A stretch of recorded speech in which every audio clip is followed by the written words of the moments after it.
দেখো, আজকে তোমাদের সাথে আছে মেডিকেলের প্রথম রাগিব নূর ভাইয়া, এবং তোমরা আমাদের যে বায়োলজি একাডেমিক সাইকেল চলছে এইচএসসি টু ডিএমসি, সেখানে আমরা কোর্স রসায়ন করেছি। কোর্স রসায়নের একদম তোমার ধর লাস্টের দিকে চ্যাপ্টার, লাস্টের দিকে টপিক অ্যামিনো অ্যাসিড এখানে চলে এসেছে। সো অ্যামিনো অ্যাসিডের টপিকটা ভেঙে ভেঙে আমরা বোঝা শুরু করে ফেলবো।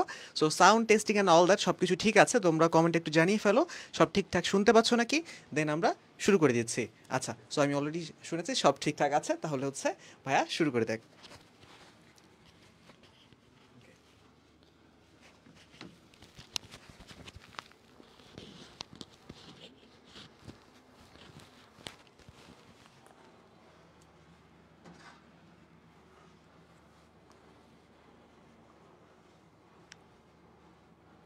তো বন্ধুরা, আশা করি তোমরা সবাই অনেক বেশি ভালো আছো। তো আমার আগের ক্লাসটার আগে যেটা ভাই একটু কেমন ফান করে বললেন, আগের ক্লাসটার আর এবং এই ক্লাসের মাঝখানে বাংলাদেশ স্বাধীন হয়ে গেল। সো অনেক সময় চলে গেছে এবং অনেকদিন পর তোমাদের সাথে আমাদের দেখা হলো। অ্যান্ড আশা করি তোমাদের আজকের ক্লাসটা অনেক বেশি তোমাদের হেল্প করবে, যেহেতু আমরা আজকে প্রোটিনের মতো একটা কঠিন চ্যাপ্টার এবং অ্যামিনো অ্যাসিডের মতো একটা কঠিন চ্যাপ্টার নিয়ে পড়াশোনা করতে যাচ্ছি। তো আশা করি তোমাদের অনেক বেশি হেল্প হবে এবং চ্যাপ্টারটা অনেক বেশি ইজি হয়ে যাবে।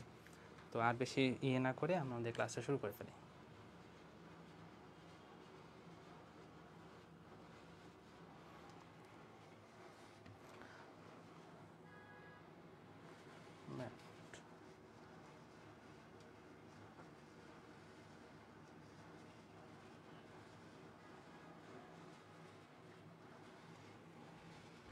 বইটা বইটা এখানে, আচ্ছা, নোটটা না, আর হচ্ছে তোমার এখানে হ্যাঁ হ্যাঁ, খাতা, এখানে টিক করলে একটু নোট, ঠিক আছে। তো দেখো ভাইরা, আমরা আজকে শুরু করবো হলো অ্যামাইনো অ্যাসিড। দেখো, অ্যামাইনো অ্যাসিড কথাটা একটা, অবশ্যই আমরা যেহেতু এই চ্যাপ্টারে সব কিছু পড়ছি, সব কিছু হলো জীব রিলেটেড, তার মানে সব কিছু জৈব যৌগ, তাই না? তো জৈব যৌগ হওয়ার জন্য তাহলে এখানে সব কিছু কী আছে, সব কিছু জৈব যৌগ হওয়ার কারণে আমরা বুঝতে পারি এখানে দুই ধরনের রেডিক্যাল রয়েছে, দুই ধরনের কার্যকরী মূলক রয়েছে এখানে, অ্যামিনো এবং অ্যাসিড। অ্যামিনো এবং অ্যাসিড, তার মানে এটা এমন এক ধরনের জৈব যৌগ যেখানে অ্যামিনো গ্রুপও থাকবে। অ্যামিনো গ্রুপ মানে কি তোমরা তো খুব ভালো মতো করে জানো। অ্যামিনো গ্রুপ মানে কি? অ্যামিনো গ্রুপ মানে NH2, তাই না? অ্যামিনো গ্রুপ মানে হলো NH2। তার মানে একটা অ্যামিনো গ্রুপও থাকবে এবং তার পাশাপাশি কী থাকবে? তার পাশাপাশি একটা থাকবে হলো অ্যাসিড। অ্যাসিডের কার্যকরী মূলক আমরা জানি কার্বক্সিল, তাই না? তো দেখো, এখানে এমন একটা জৈব যৌগ যেখানে দুই ধরনের ইয়েই থাকবে, দুই ধরনের কার্যকরী মূলক থাকবে, অ্যামাইনো থাকবে এবং কি থাকবে? অ্যাসিডও থাকবে। কিন্তু আমরা জানি অ্যামিনো এটা একটা দুর্বল ক্ষার, ঠিক আছে, একটা দুর্বল ক্ষার। সো অ্যামাইনো অ্যাসিডটা যদিও এর মাঝখানে একটা ক্ষার যৌগ আছে, তারপরও একটা কি যৌগ আছে? একটা অ্যাসিড যৌগ আছে বা অ্যাসিড মূলকও রয়েছে।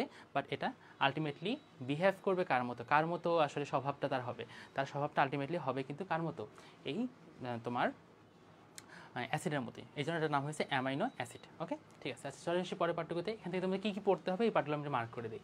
দেখো, এখানে কোন বিজ্ঞানীটা আবিষ্কার করছেন? এমিল ফিশার এবং ফ্রান্স হফমিস্টার। এমিল ফিশার এবং ফ্রান্স হফমিস্টার। এই পাঠটা তোমাদেরকে একটু ভালো মতো করে দেখতে হবে। আমি তোমাদের একটু কিছু হালকা পাতলা কিছু আমি তোমাদের ট্রিক্স দেখাই দিই, ঠিক আছে? তাহলে এখন দেখো কী কী ট্রিক্স এখানে থাকতে পারে। আমরা ফার্স্টে দেখি অ্যামাইনো অ্যাসিডের যৌগটা কীভাবে তৈরি হচ্ছে। অ্যামাইনো অ্যাসিড, তাই না? তার মানে আমি একটা অ্যামাইনো অ্যাসিড আঁকি, এটা দেখতে অনেকটা এইরকম হবে,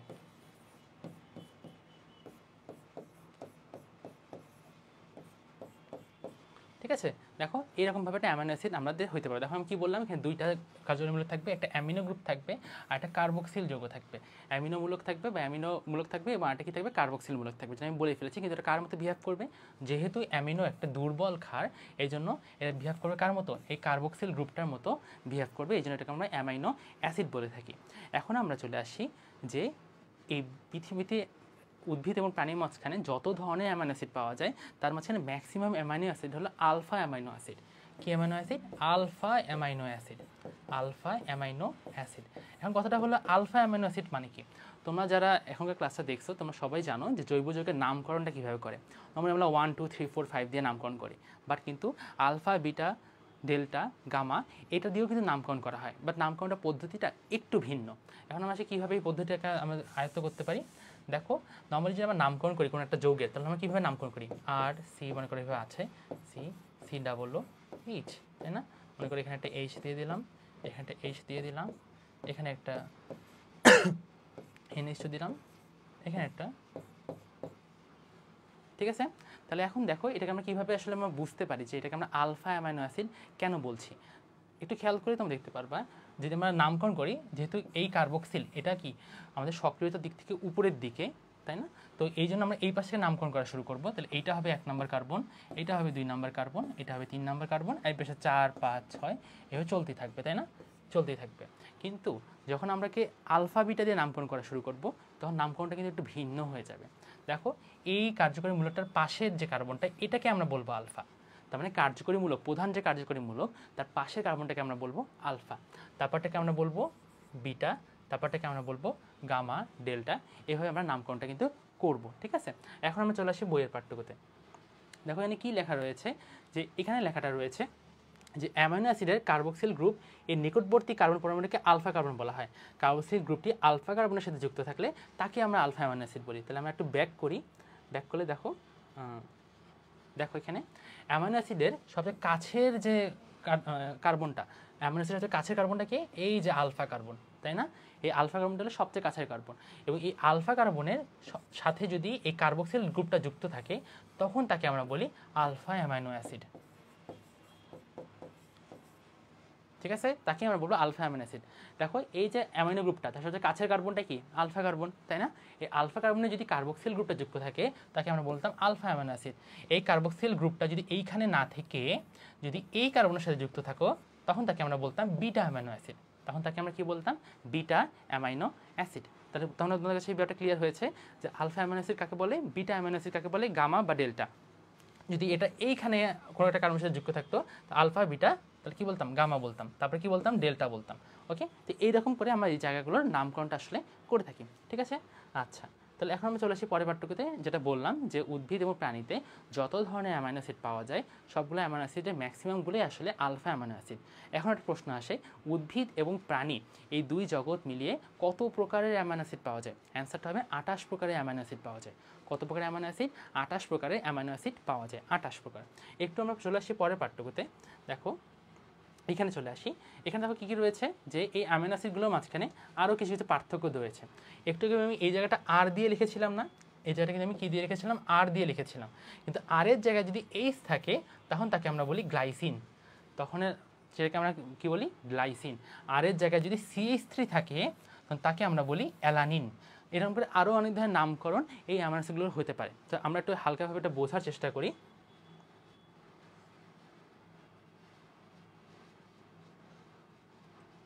এটাকে আমরা ক্লিন করে দিই। দেখো এইভাবে আমরা কীভাবে নামকরণগুলো করতে পারি। মনে করো প্রথমে আসবে হলো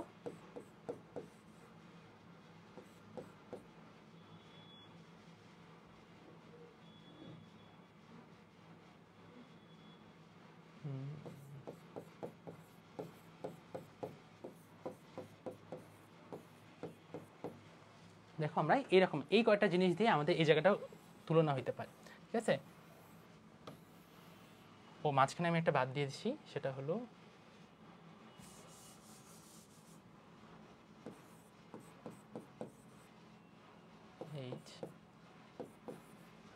এইরকম। আচ্ছা, এইরকম 5 ধরনের আমাদের আসলে প্রতিস্থাপনটা হইতে পারে। তার মানে কি, আমি একটা আরেকটুখানি ক্লিন করে দেখাই। এইরকম করে আমি এখানে এক্স লিখি,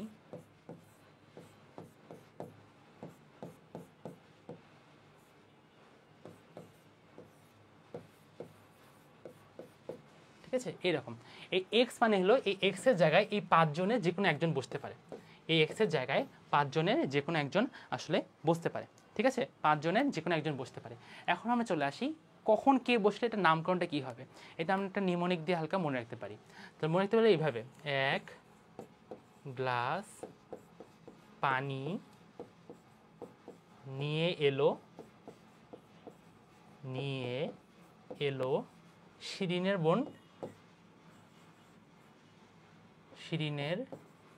বোন।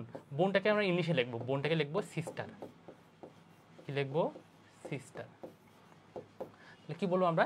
1 গ্লাস পানি নিয়ে এলো, ঠিক আছে? নিয়ে এলো শিরিনের বোন, কি শিরিনের সিস্টার, শিরিনের বোন, এটাকে আমরা শিরিনের সিস্টার। তাহলে দেখো এইভাবে মনে রাখতে, যদি এটা CH3 থাকে, তোমরা একটু আগে নামকরণ পড়লে না? দেখো যদি CH3 থাকে, তার নাম হয়ে যায় অ্যালানিন। তাহলে আমরা একটা ব্যাক করে দিলাম এই জায়গাটায়। তাহলে একতে হলো অ্যালানিন, একতে কি? অ্যালানিন, ঠিক আছে? এখন দেখো ওই এক্স এর জায়গায় যদি এখন এইচ থাকে, এক্সের জায়গায় যদি এইচ থাকে, তো তোমরা একটু আগে দেখলে এখানে নাম কি দেওয়া আছে দেখো তো, এইচ হলে থাকে হলো গ্লাইসিন। তাহলে আমরা ব্যাক করি আবার, তো দেখো এই গ্লাসতে থাকবে হলো গ্লাইসিন, আমি ইংলিশে লিখি, গ্লাসে থাকবে হলো গ্লাইসিন। এই পানি নিয়ে এলো, পানি নিয়েতে আসলে কিছু হবে না এখানে, যদি আর থাকে তখন আরেক একটা হলো আর্জিনিন, আর্জিনিন, আরটাতে হবে কি আর্জিনিন। আর যদি এই এক্সের জায়গায় CH2OH থাকে তাকে আমরা বলবো সিরিন, কি বলবো সিরিন। আর যদি সিস্টার আছে না, যদি এই এক্সের জায়গায় CH2SH থাকে তাকে আমরা বলবো সিস্টিন, সিস্টিন। ওকে, তো দেখো এক গ্লাস পানি নিয়ে এলো শিরিনের সিস্টার। ওকে, তো এইভাবে আসলে আমরা এই অ্যামাইনো অ্যাসিডের বিভিন্ন রকমের কেমিক্যাল স্ট্রাকচারও শিখে ফেললাম, প্লাস তাদের নামকরণগুলো কী হবে এটা আমরা জেনে ফেললাম। যেমন দেখো এক্সের জায়গায় যদি CH3 কী বসে, এইচ কী বসে, আর কী বসে, সবগুলো তোমরা মোটামুটি অলরেডি এই একটা নিউমোনিক দিয়ে মনে করে ফেলতে পারবা। ঠিক আছে, আচ্ছা চলে আসি আমরা পরের পাঠটুকুতে।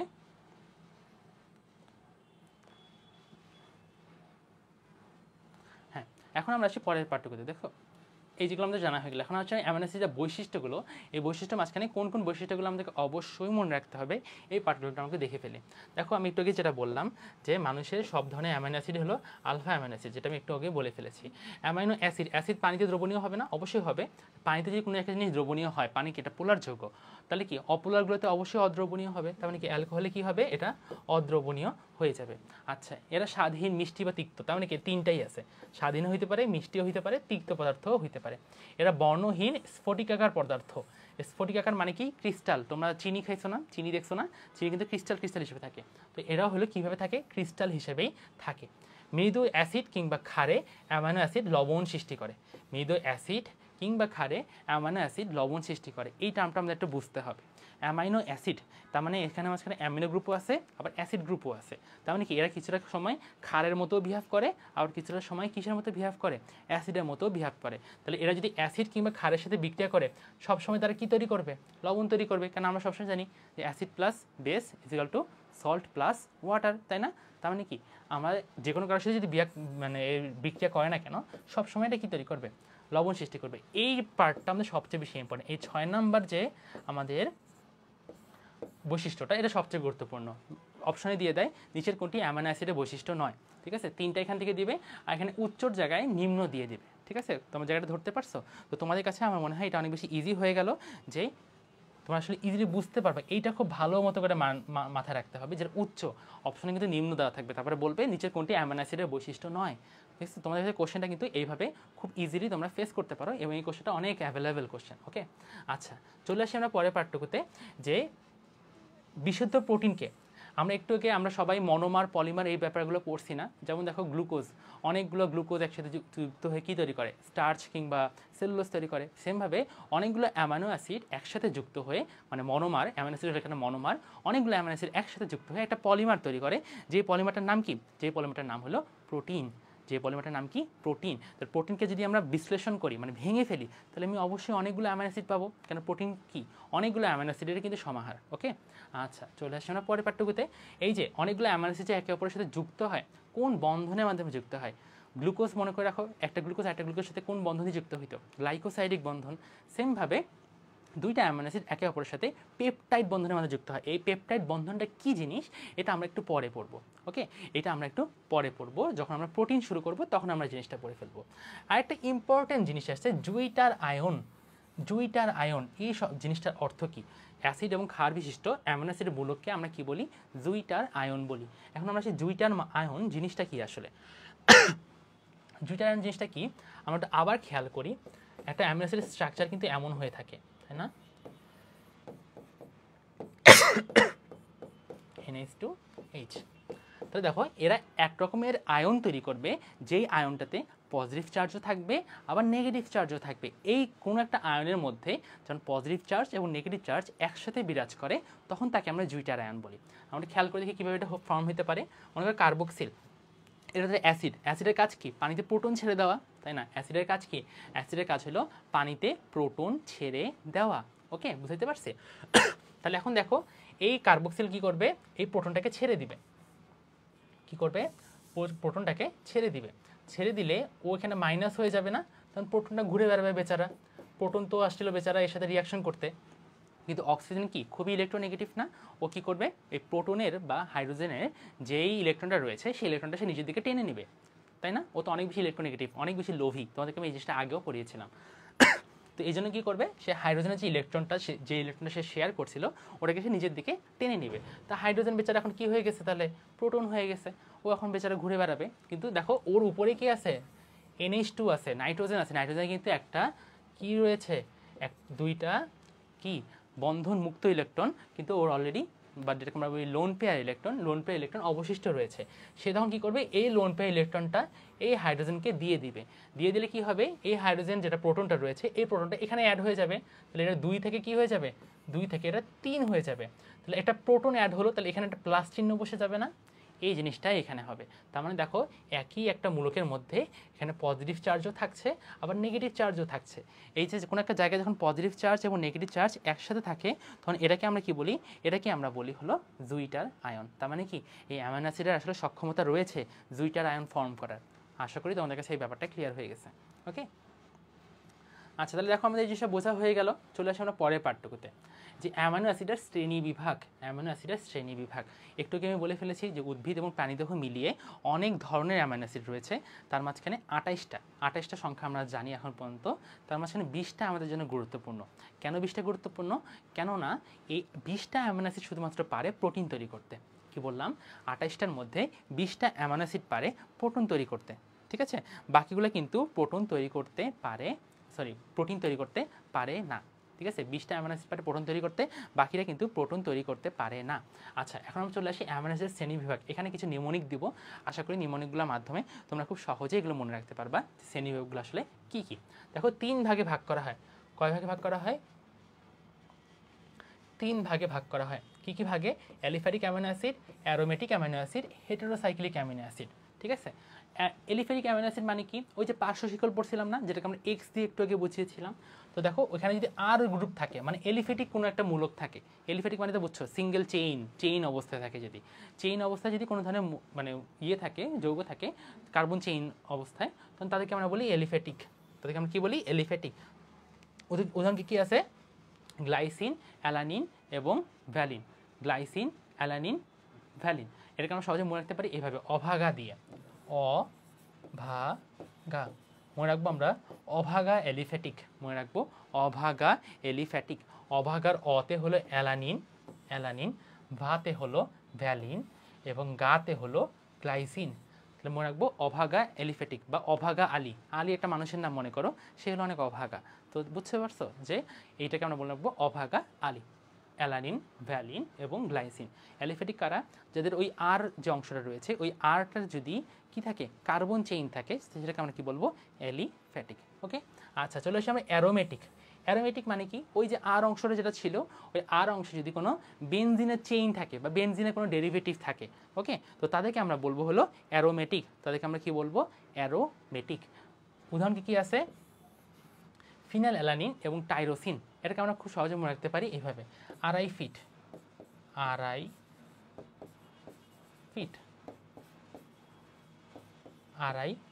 এভাবে মনে রাখতে পারি, আরআই ফিট। আরআইতে হলো দেখো, আরআইতে হলো অ্যারোমেটিক, যেটাকে আমরা বলতেছি অ্যারোমেটিক আসলে। ফিটতে কি, ফিটের ফতে হলো ফিনাইল অ্যালানিন, ফিনাইল অ্যালানিন এবং টতে হলো টাইরোসিন। হতে হলো ফিনাইল অ্যালানিন এবং টতে হলো টাইরোসিন। আচ্ছা, তো এটা তোমরা বুঝতেই পারছো। তাহলে এটার মাধ্যমে আসলে আমরা অ্যারোমেটিক যে অ্যামাইনো অ্যাসিডগুলো রয়েছে এই অ্যারোমেটিক অ্যামাইনো অ্যাসিডগুলোকে আমরা খুব সহজে মনে রাখতে পারি। তাহলে এলিফ্যাটিক অ্যারোমেটিক যদি আমরা জানা থাকে তাহলে কি হেটেরোসাইক্লিকগুলো আর মুখস্থ করার দরকার আছে? ইজিলি তোমরা এটা জানতে পারবে, অপশন যেহেতু দেওয়া থাকবে। তো ইজিলি তুমি কয়েকটা নাম মনে রাখতে পারো, ট্রিপ্টোফ্যান, প্রোলিন এবং হিস্টিডিন। ওকে, আচ্ছা এই দুটো মুখস্থ করতে পারলে এইটা মনে রাখা খুবই সহজ। আচ্ছা চলে আসি আমরা পরের পার্টটুকুতে, এই যে এই অংশটাতে পোলার এবং নন পোলার অ্যামাইনো অ্যাসিড। এখানে তোমার আমার মনে হয় না এখান থেকে কখনো পরীক্ষা কোশ্চেন আসে, এগুলো জাস্ট তুমি জাস্ট একটু দেখতে পারো। ওকে, আমার মনে হয় তোমাদের এই জিনিসটা খুব একটা বেশি লাগবে না, এখানে অনেকগুলো জিনিসপত্র দেওয়া আছে, সংখ্যাটা মনে রাখতে পারলেই না। আচ্ছা চলে আসি আমরা এই অংশটাতে, যে এই দেখো 20টা অ্যামাইনো অ্যাসিড প্রোটিন তৈরি করতে পারে। যারা প্রোটিন তৈরি করতে পারে তাদেরকে আমরা বলি প্রোটিন অ্যামাইনো অ্যাসিড। যেই সকল অ্যামাইনো অ্যাসিড তারা কি পলিমারাইজেশনের মাধ্যমে প্রোটিন তৈরি করতে পারে তাদেরকে আমরা কি বলবো, প্রোটিন অ্যামাইনো অ্যাসিড তাদেরকে আমরা কি বলবো? Protein amino acid. যারা পারে না তারা হলো নন প্রোটিন অ্যামাইনো অ্যাসিড। তাহলে দেখো টোটাল অ্যামাইনো অ্যাসিড হলো 28টা, 20টা হলো পারে, তাহলে বাকিগুলো কি পারে না, তার মানে 8টা রয়েছে নন প্রোটিন অ্যামাইনো অ্যাসিড। ওকে, আচ্ছা তাহলে দেখো কিছু নন প্রোটিন অ্যামাইনো অ্যাসিড নাম মনে রাখতে পারো এইভাবে, এই যে অর্নিথিন, সাইটোলিন এবং হেমোসেরিন। ঠিক আছে, কি মনে রাখতে পারি আমরা এইভাবে, এই লাইনটা দিয়ে মনে রাখতে পারি, অর্ণবের শীতে হাম হয়েছে, অর্ণবের শীতে হাম হয়েছে। হাম, হাম একটা রোগের নাম তোমরা জানোই। ঠিক আছে, অর্ণবের শীতে হাম, অর্ণবতে হলো অর্নিথিন, অর্ণবতে কি অর্নিথিন। ঠিক আছে, শীতেরতে কি সাইটোলিন, শীততে কি সাইটোলিন, এবং হামতে হলো হেমোসেরিন। ঠিক আছে, এই তিনটা হলো নন প্রোটিন অ্যামাইনো অ্যাসিড। তার মানে কি তারা একসাথে হয়ে কি করে? প্রোটিন তৈরি করতে পারে না, এই জন্য নন প্রোটিন অ্যামাইনো অ্যাসিড। ঠিক আছে, আচ্ছা চলে আসি আমরা পরের পাঠটুকুতে। পরের পাঠটুকুর কোশ্চেনটা হলো যে কিছু কিছু অ্যামাইনো অ্যাসিড যেগুলো যেমন হচ্ছে অর্নিথিন, এই অর্নিথিন কি করে? অর্নিথিন ইউরিয়া সংশ্লেষণে সাহায্য করে। তোমরা একটা চক্রের নাম পড়বা ইউরিয়া তৈরি করার সময়, আমাদের শরীরে যেটা কোথায় সংগঠিত হয়? যকৃতে সংগঠিত হয়। এরকম কিছু একটা কি রয়েছে? একটা চক্র রয়েছে, যে চক্রটার মাধ্যমে ইউরিয়া তৈরি হয়। তোমরা সবাই জানো আমরা যত বেশি প্রোটিন খাই, এই প্রোটিনগুলো আমার শরীর থেকে যতটুকু দরকার ততটুকু লাগে, বাকিটা কি হয়ে যায়? শরীর থেকে বের হয়ে যায়। শরীর থেকে বের হওয়ার মানে বের হওয়ার ওয়েটা কি বা পথটা কি? কি হয়? এই প্রোটিনগুলো ভেঙে যায়। প্রোটিন ভেঙে যাওয়াটাকে আমরা বলি ডিঅ্যামাইনেশন। অ্যামাইনো অ্যাসিড ভেঙে যাচ্ছে যেহেতু ডিঅ্যামাইনেশন। ডিঅ্যামাইনেশনের মাধ্যমে অ্যামোনিয়া তৈরি হয়। ডিঅ্যামাইনেশনের মাধ্যমে কী তৈরি হয়? অ্যামোনিয়া তৈরি হয়। এবং তোমরা সবাই জানো অ্যামোনিয়া শরীরের জন্য অনেক অনেক বেশি বিষাক্ত। অ্যামোনিয়া শরীরের জন্য অনেক বিষাক্ত। তো এটা কি বিষাক্ত জিনিস কি শরীরে রাখা যাবে না? তখন কি করে আমাদের যে যকৃৎ বা লিভার, এই অ্যামোনিয়াটাকে অর্নিথিন চক্র নামে একটা চক্র রয়েছে, সেই চক্রের মাধ্যমে ইউরিয়াতে পরিণত করে দেয়। ইউরিয়াতে পরিণত করলে লাভটা কি হয়? ইউরিয়া হলো পানিতে দ্রবণীয়, ইউরিয়া পানিতে দ্রবণীয় এবং অ্যামোনিয়ার চেয়ে কম বিষাক্ত। তো কী হয়? তাহলে এটা পানির মাধ্যমে মিশ্রিত হয়ে ইউরিন বা মূত্রের আকারে শরীর থেকে বের হয়ে যেতে পারে। ঠিক আছে, এখন তোমাদের কিছু কমেন্ট দেখি। তো এইটাই হলো সেই অর্নিথিন, যেটা ইউরিয়া সংশ্লেষে ভূমিকা আসলে পালন করে। এবং লাস্ট একটা কথা বলে শেষ করি, এই যে প্রোটিনে হাইড্রক্সিপ্রোপিন, এটার পরিমাণ খুবই সীমিত, মানে আমাদের খাবার দাবার বলো, সব জায়গায় বলো বা প্রোটিনে বলো, এই হাইড্রক্সিপ্রোপিন নামক যে অ্যামাইনো অ্যাসিড, এটা খুবই আর কি ভাবওয়ালা মানুষকে সাধারণত পাওয়াই যায় না। ঠিক আছে, তো এটাকে বলি আমরা বিরল অ্যামাইনো অ্যাসিড। এই কোশ্চেনটা কিন্তু তোমাদের 2016 সালের অ্যাডমিশন টেস্টে চলে আসছে। 2015 কিংবা 16 আমি তো শিওর না, বাট এটা কিন্তু অলরেডি মেডিকেল অ্যাডমিশন টেস্টে আসা একটা কোশ্চেন, যে কোনটি বিরল অ্যামাইনো অ্যাসিড? অ্যান্সার হবে হাইড্রক্সিপ্রোপিন। ঠিক আছে, আমি একটু তোমাদের কমেন্টগুলো দেখি।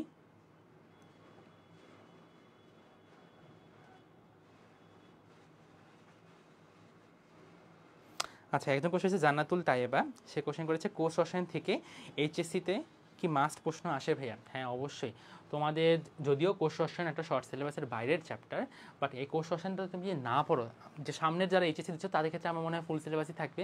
সো অবশ্যই এখান থেকে কোশ্চেন আসবে, এবং আমি বলবো এই বইয়ের সবচেয়ে বেসিক একটা চ্যাপ্টার এটা। এই চ্যাপ্টার তুমি যদি না বুঝো, তোমার জন্য অন্যান্য চ্যাপ্টারগুলো বোঝা অনেক বেশি কঠিন হয়ে যাবে। সো আমি বলবো যে তোমাদেরকে এই চ্যাপ্টারটা খুব ভালো মতো করে বুঝে ফেলা উচিত। ঠিক আছে, এবং অবশ্যই কোশ্চেন আসবে, প্লাস যদি এইচএসসি নাও আসে অবশ্যই অ্যাডমিশন টেস্টে তো আসবেই। ওকে, আচ্ছা এখন আমরা চলে এসেছি পরের কোশ্চেনটাতে। আরেকজন কোশ্চেন করেছে যে সে একটু বাইরে আছে, এটা রেকর্ডেড রেখে দিলে ভালো হয়। হ্যাঁ ভাইয়া, তোমার জন্য অবশ্যই আমাদের লাইফটা রেকর্ডেড থাকবে, এটা নিয়ে আসলে কোনো সমস্যা নেই। ওকে, আচ্ছা চলে এসে আমরা পরের পাঠটুকুতে। আচ্ছা দেখো, অত্যাবশ্যকীয় অ্যামিনো অ্যাসিড এবং কি অনাত্যাবশ্যকীয় অ্যামিনো অ্যাসিড, মানে কি প্রয়োজনীয়তার ভিত্তিতে অ্যামিনো অ্যাসিডকে আরও কয়েকটা ভাগে ভাগ করা হয়েছে। ঠিক আছে, আচ্ছা আচ্ছা এখন আমরা চলে আসি অত্যাবশ্যকীয় অ্যামিনো অ্যাসিড মানে কি। মানে হলো যেই সকল আমাদের বডিতে কিন্তু অনেক ধরনের মেকানিজম কাজ করে, তাই না? আমাদের বডি কিন্তু নিজে থেকে অ্যামিনো অ্যাসিড তৈরিও করতে পারে। আমাদের শরীরের জন্য যেগুলো অ্যামিনো অ্যাসিড দরকার, তার মাঝখানে কিছু কিছু অ্যামিনো অ্যাসিড শরীর কিন্তু নিজে থেকেও তৈরি করতে পারে। ঠিক আছে, তাহলে অত্যাবশ্যকীয় অ্যামিনো অ্যাসিড সেই সকল অ্যামিনো অ্যাসিড যেই সকল অ্যামিনো অ্যাসিডকে শরীর নিজ থেকে তৈরি করতে পারে না। শরীর কিন্তু নিজ থেকে তৈরি করতে পারে না। তাহলে এখন ভাবো, শরীর যে নিজ থেকে তৈরি করতে না পারে, তাহলে সেই অ্যামিনো অ্যাসিডের ঘাটতি পূরণ করবো কীভাবে? অবশ্যই পূরণ করতে হবে বাইরে থেকে খাবার খাওয়ার মাধ্যমে। বাইরে থেকে খাবার, যেই সকল খাবারের মাঝখানে এই অত্যাবশ্যকীয় অ্যামিনো অ্যাসিড পাওয়া যায়, সেই সকল খাবারগুলো খাওয়ার মাধ্যমেই আমরা এই অ্যামাইনো অ্যাসিডগুলোর ঘাটতিটা আসলে পূরণ করতে পারি। ঠিক আছে, তো দেখো অত্যাবশ্যক অ্যামাইনো অ্যাসিড হলো সেই সকল অ্যামাইনো অ্যাসিড যেগুলো আমাদের শরীর নিজে থেকে তৈরি করতে পারে না, তোমার জন্য এটা খাওয়া অতি বেশি অত্যাবশ্যকীয়, এই জন্য এটাকে আমরা বলি অত্যাবশ্যকীয় অ্যামাইনো অ্যাসিড। ঠিক আছে, আচ্ছা, তো এখন দেখো অত্যাবশ্যকীয় অ্যামাইনো অ্যাসিড এরকম অনেকগুলো রয়েছে, কতগুলো রয়েছে? 8টা। কতগুলো রয়েছে? 8টা। এই 8টাকে আমরা একটু মনে রাখার চেষ্টা করি যে 8টাকে আমরা কীভাবে মনে রাখতে পারি। ঠিক আছে, আচ্ছা দেখো আমরা এইভাবে মনে রাখতে পারি, এম টিভি টিম হল। কী মনে রাখতে পারি? MTV টিম হল, MTV টিম হল। ঠিক আছে, এভাবে খুব সহজে মনে রাখতে পারি। দেখো এমতে কি? এমতে হলো মেথিওনিন, এমতে হলো মেথিওনিন। টিতে কি? টিতে হলো থ্রিওনিন, মেথিওনিন থ্রিওনিন, কাছাকাছি না? ভিতে হলো ভ্যালিন, ভিতে কই? ভিতে হলো ভ্যালিন। ঠিক আছে, ভিতে কি? ভ্যালিন। এমতে হলো মেথিওনিন, টিতে হলো থ্রিওনিন এবং ভিতে হলো ভ্যালিন। ঠিক আছে, আচ্ছা আবার টিতে আসি, এই টিতে কি? এই টিতে হলো ট্রিপ্টোফ্যান, এই টিতে কি? ট্রিপ্টোফ্যান। ঠিক আছে, আইতে কি? আইতে হলো আইসোলিউসিন, আইতে হলো আইসোলিউসিন। এমতে কি? এমতে হলো মেথিওনিন, আমি অলরেডি বলে ফেলছি, তার মানে এই এমটা দিয়ে আসলে আর কিছু নাই। ঠিক আছে, এম দিয়ে আর কিছু নাই। আবার এইচতে দেখো, এইচতে হলো হিস্টিডিন, এতে হলো আর্জিনিন। দেখো এই এইচ এবং এ, হিস্টিডিন এবং আর্জিনিন, এটা হলো ছোট বাচ্চা যারা রয়েছে অপ্রাপ্তবয়স্ক তাদের জন্য অত্যাবশ্যকীয়। তার মানে কি, আমরা যখন ছোটোবেলায় থাকি তখন আমরা এই হিস্টিডিন এবং আর্জিনিন নিজের শরীর আমাদের তৈরি করতে পারে না, বাট যখন আমরা বড় হই তখন কিন্তু এই হিস্টিডিন এবং আর্জিনিনকে শরীর নিজ থেকে তৈরি করতে পারে। ঠিক আছে, তার মানে কি, বাচ্চাদের জন্য যখন আমরা হিসাব করবো অত্যাবশ্যকীয় অ্যামাইনো অ্যাসিড কয়টা, তখন অ্যান্সার হবে 10টা, তখন অ্যান্সার হবে 10টা। আর যদি বড়দের ক্ষেত্রে বলি তখন এটার অ্যান্সার হবে 8টা, তখন সেটার অ্যান্সার হবে 8টা। কেন? হিস্টিডিন এবং আর্জিনিনকে ছোটোবেলায় উৎপন্ন করতে না পারলেও বড় হয়ে কিন্তু আমরা এটাকে খুব সহজেই উৎপাদন করে ফেলতে পারি। ঠিক আছে, আচ্ছা, আর এলতে দেখো কি এবং এই এলতে কি? এই এলতে হলো লিউসিন, এলতে হলো লাইসিন, সরি এলতে হলো লাইসিন, এবং আরেক এলতে হতো আরেক, না এরপরে শেষ, আরেক সবগুলি তোমাদের বলা হয়েছে। এলতে হলো লাইসিন, আরেক এলতে হলো লিউসিন, এলতে হলো লিউসিন, আরেক এলতে হলো লাইসিন, লিউসিন লাইসিন। তো দেখো এই MTV টিম হল, এটা দিয়ে তোমরা চাইলেই খুব সহজেই সবগুলো অত্যাবশ্যকীয় অ্যামাইনো অ্যাসিডের নাম মনে রাখতে পারো। তাহলে পরীক্ষা কিন্তু এভাবে আসবে, বাচ্চাদের জন্য কোনটা, ঠিক আছে, প্রাপ্তবয়স্কদের জন্য কোনটা। বাচ্চাদের জন্য প্রয়োজনীয় অত্যাবশ্যকীয় অ্যামাইনো অ্যাসিডের সংখ্যা হলো 10টা, বাট প্রাপ্তবয়স্ক বা তোমার আমার যারা রয়েছে যারা অলরেডি বড় হয়ে গিয়েছো তাদের সবার জন্য কিন্তু অত্যাবশ্যকীয় অ্যামাইনো অ্যাসিডের সংখ্যা হলো 8টা। কেন? হিস্টিডিন এবং আর্জিনিন ছোটোবেলায় শরীর উৎপন্ন করতে না পারলেও পরবর্তীতে গিয়ে কিন্তু শরীর নিজে থেকেই উৎপন্ন করতে পারে। ওকে, আচ্ছা এটা আমাদের গেলা হয়ে গেল। চলে আসি অত্যাবশ্যকীয়। অত্যাবশ্যকীয় অ্যামাইনো অ্যাসিড মানে কি? অত্যাবশ্যকীয় আমাদের দরকার নেই, অনাত্যাবশ্যকীয়, সরি অনাত্যাবশ্যকীয় মানে কি? এটা অত্যাবশ্যকীয় না, তার মানে কি এটা আমাদের দরকার নেই, শরীর নিজে থেকে তৈরি করতে পারে। তাহলে কি বাইরে থেকে খাওয়ার কোনো দরকার আছে? না, তো শরীর যদি নিজে থেকে তৈরি করতে পারে, সো এই জন্যই এটাকে আমরা বলতেছি অনাত্যাবশ্যকীয় অ্যামাইনো অ্যাসিড। ওকে, আচ্ছা ওকে, এবার চলে আসে আমরা পরের পাঠটুকুতে। এখানে এগুলো কথাই লেখা আছে অনেকগুলো করে, চলে আসে আমরা পরের পাঠটুকুতে। অ্যামাইনো অ্যাসিডের কাজ, অ্যামাইনো অ্যাসিডের কাজ, এই সবগুলো কাজ কিন্তু খুব ভালো মতো করে তোমাকে মনে রাখতে হবে। আমাদের একটু দেখি তো কাজগুলো এখানে কী কী আছে। দেখো, প্রোটিন তৈরি তথা আমিষ সংশ্লেষণ করে, এটাই তো আমি এতক্ষণ ধরে বারবার বলে আসছি। তার মানে কি, অ্যামাইনো অ্যাসিড একসাথে পলিমার রিয়াকশনের মাধ্যমে কী তৈরি করবে? প্রোটিন তৈরি করবে, যে প্রোটিন আসলে কী করবে? আমাদের আমিষ তৈরি করবে। আচ্ছা, জীবদেহ গঠনের ভূমিকা পালন করবে। আমরা সবাই জানি জীবদেহের শুষ্ক ওজনের কত % প্রোটিন? জীবদেহের শুষ্ক ওজনের 50%ই কিন্তু প্রোটিন, তাই না? তার মানে কি, জীবদেহের গঠনটা মেনলি প্রোটিন দিয়েই তৈরি। ওকে, তো দেখো জীবদেহ গঠনেও কিন্তু এটা ভূমিকা রাখে। তারপরে দেখো অনেক ধরনের হরমোন, এনজাইম যেগুলো রয়েছে এগুলো সবগুলো, বা অ্যান্টিবডি সবগুলো আসলে প্রোটিন দিয়ে তৈরি। ইউরিয়া সংশ্লেষে সাহায্য করে। এখন আমাকে বলো তো, একজন অ্যান্সার দাও, ইউরিয়া সংশ্লেষে সাহায্য করে ওই চক্রটার নাম কি? একটু আগে বললাম যে মন দিয়ে শুনছো সেদিকে সবাইকে অ্যান্সার দাও তো, যে ইউরিয়া সংশ্লেষে সাহায্য করে ওই চক্রটা, যে চক্রটা যকৃতে সংঘটিত হয় সেই চক্রটার নাম কি? একটু দেখি কে সবাইকে অ্যান্সার করতে পারে, যে চক্রটার নাম কি?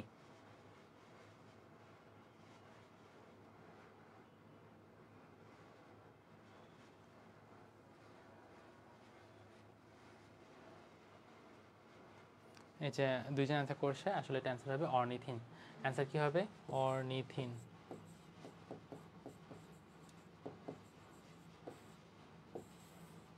এর অ্যান্সার হবে অর্নিথিন। ঠিক আছে, সো দেখো এই জিনিসটা তোমরা খুব সহজেই বুঝতে পেরেছো। ওকে, তো এইটাই হলো মূলত আমাদের আজকের এই অংশটা আর কি। চলে আমরা পরের পাঠটুকুতে। পরের পাঠটুকু হলো দেহে এরা পিএইচ নিয়ন্ত্রণ করতে সাহায্য করে। পিএইচ নিয়ন্ত্রণ করতে সাহায্য করে। যেহেতু আমরা জানি যে আমাদের শরীরে প্রোটিন বাফার রয়েছে, তাই না? এই প্রোটিন বাফার কিন্তু পিএইচ নিয়ন্ত্রণ করতে সাহায্য করে। এবং আরেকটা কী রয়েছে, চুল এবং চোখের কোরাকয়েড স্তরে বিদ্যমান মেলানিন রঞ্জক সৃষ্টি করতে পারে। চুল এবং চোখের কোরাকয়েড স্তর, এখানে আসলে ভুল লিখছে এটা। কোরাকয়েড স্তর বলতে কোনো স্তর নাই আসলে আমাদের শরীরে। এটা অ্যান্সারটা হবে কি করোয়েড স্তর। কি হবে? করোয়েড। করোয়েড মানে আমাদের চোখের ভিতরে, আমাদের চোখ যে চুল যে কালো, এই কালো হওয়ার পিছনে কারণটা কি?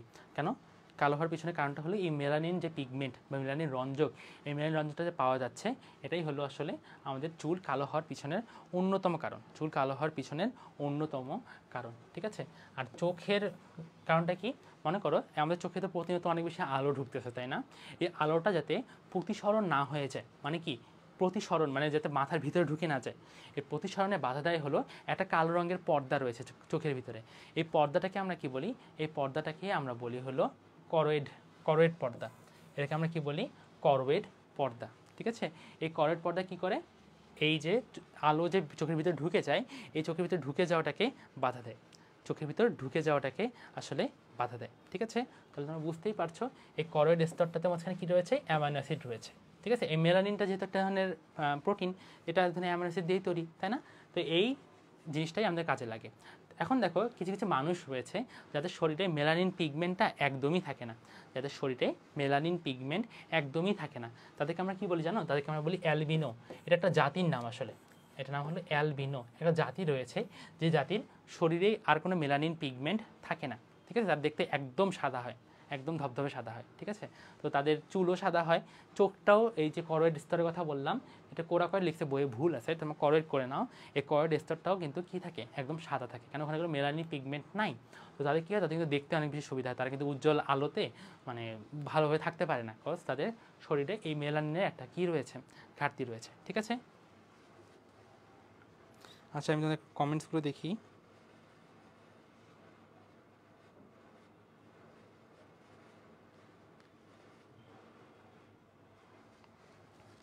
আচ্ছা, দুইজন অনেক ভালো অ্যান্সার দিয়েছো, রত্না আক্তার এবং জান্নাতুল তাইয়েবা। অর্নিথিন, অর্নিথিন, হ্যাঁ অনেক ধন্যবাদ তোমাদেরকে, এত ফাস্ট এবং তোমরা খুব তাড়াতাড়ি সঠিক অ্যান্সারটা দিয়েছো, অনেক ধন্যবাদ তোমাদেরকে। আচ্ছা চলে আসছি আমরা পরের পার্টটুকুতে।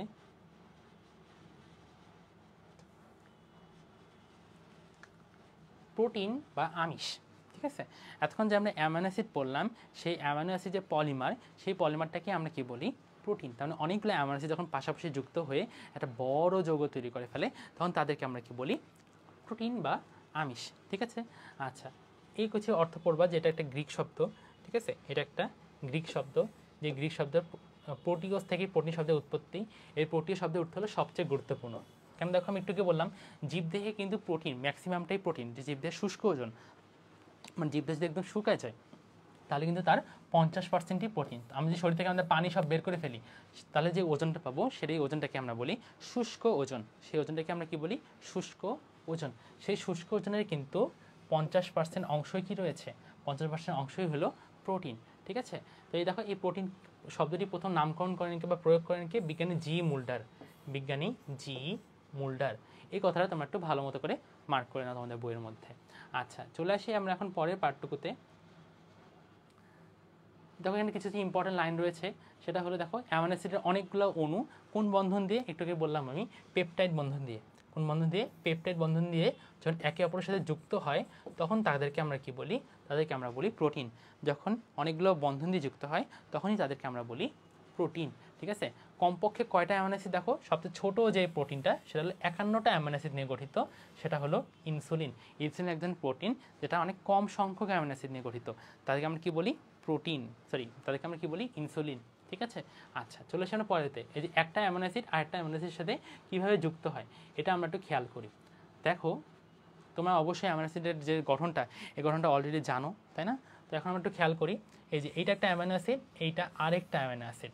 দুই অ্যামাইনো অ্যাসিডের কী রয়েছে, একজনের NH2 গ্রুপ রয়েছে, আরেকজনের COOH, এটা পাশাপাশি আসছে। তো দেখো এই যে COOH, এটাকে এইভাবে রাখি আমরা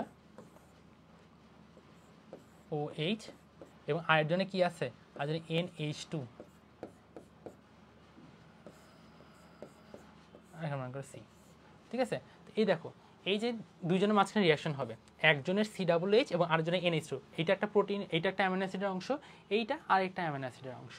তো দেখো এই দুজনের মাঝখানে যখন একটা কি হবে, সংঘর্ষ হবে, সংঘর্ষ হলে এই যে OH এবং আরেক H, এই OH এবং H একসাথে মিলিত হয়ে পানি গঠন করবে।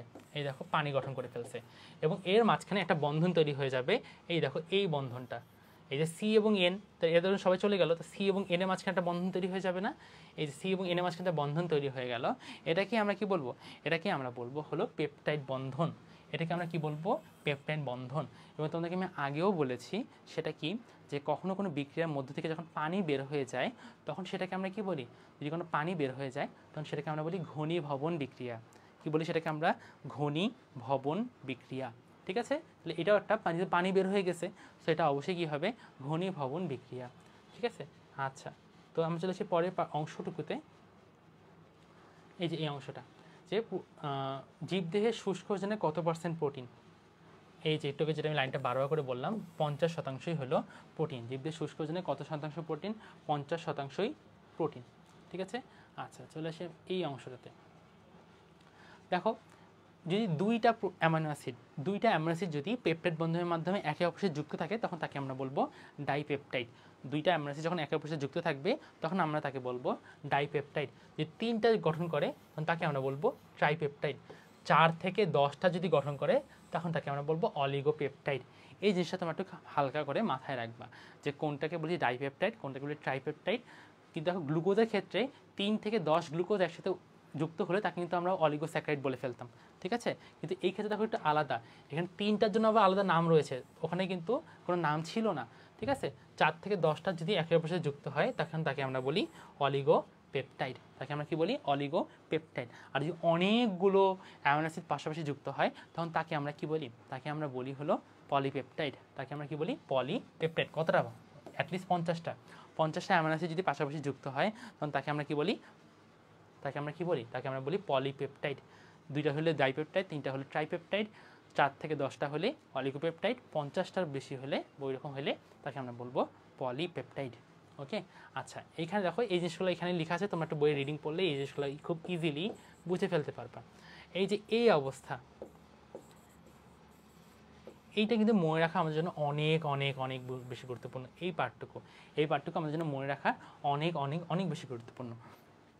একটা পলিপেপটাইড দিয়ে যে গঠিত কোনো প্রোটিন হয় তাকে আমরা বলি লাইসোজাইম, তাকে আমরা কি বলি, লাইসোজাইম। একটা পলিপেপটাইড দ্বারা গঠিত হলে তাকে আমরা কি বলি, লাইসোজাইম। এটাকে আমরা মনে করতে পারি কি, কোনো জায়গায় কোনো কেউ যেতে চাচ্ছে না, ঠিক আছে, তুমি একটা কোনো জায়গায় ঘুরতে যাইতে চাচ্ছ বা কেউ যাইতে চাচ্ছে না, তখন আমরা বলি কি আর করার, একলা যাই, কি যাই, একলা যাই।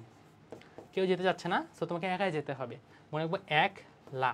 তাহলে কি, এক পলিপেপটাইড দিয়ে গঠিত হলে তাকে আমরা বলবো লাইসোজাইম, তাকে আমরা কি বলবো, লাইসোজাইম, একলা। ঠিক আছে, তবে দেখো এটাকে আমরা বলতে পারি ইনটোগ্রিন আছে না, এটাকে আমরা বলবো ইনটুগ্রিন। কি বলবো এটাকে আমরা, ইনটুগ্রিন, এভাবে উচ্চারণ করবো। 2 মানে কি 2, তার মানে দেখো এই যে 2, তার মানে 2 পলিপেপটাইড দ্বারা গঠিত হলে তাকে আমরা কি বলবো, ইনটোগ্রিন। খুব সহজ। কোলাজেন বানানটা আমরা খেয়াল করি তো, কোলাজেনের বানানটা কি এরকম না, কোলাজেনের বানানটা কিন্তু এরকম। ঠিক আছে, কোলাজেন দেখো তো কোন অক্ষর দিয়ে শুরু হয়েছে, সি ইংলিশ অ্যালফাবেটে কয় নাম্বার লেটার, 3 নাম্বার। ঠিক আছে, তার মানে দেখো 3 পলিপেপটাইড দ্বারা গঠিত হলে তাকে আমরা কি বলবো, কোলাজেন। ঠিক আছে, 3 পলিপেপটাইড দ্বারা গঠিত হলে তাকে আমরা কি বলবো, কোলাজেন।